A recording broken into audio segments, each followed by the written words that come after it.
They have found ways, haven't they, to get themselves sort of knocked out of this competition. But it does just feel different this time, doesn't it? What was the sort of turning point for them? I think a lot of it comes down to Ousmane Dembele and his role. You go back to that game at the Emirates in October and he was dropped by Luis Enrique on disciplinary grounds, wasn't involved.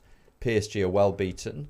And that was a time when there was a bit of dissent in the PSG ranks about the way that they were playing. Luis Enrique, as we know, is a sort of, a Cruyffian coach. He wants his teams to dominate. He wants them to dominate the ball.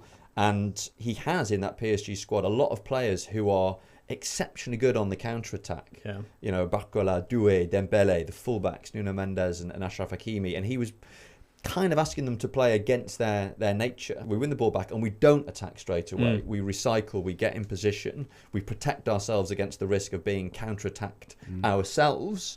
And it was during this period that some of PSG's players said to him, look, we feel like we're playing with the handbrake on. We want to play more of our natural game.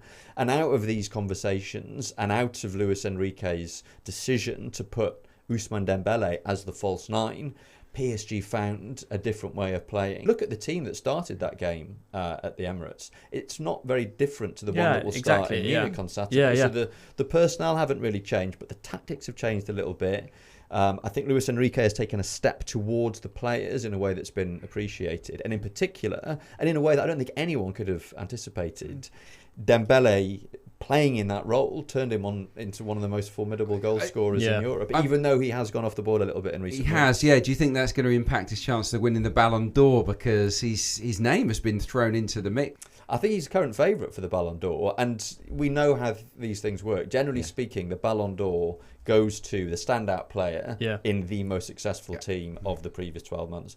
We don't know how much the Club World Cup will count in that. If, Real Madrid win it, moonwalking through the competition and Mbappe scores a hat-trick in every game, maybe he will win it. But if it's decided by the Champions League, which is historically what tends to happen, it usually goes to the most influential player. And I think even if Dembele has an absolute stinker on Saturday, he is the standout player for PSG.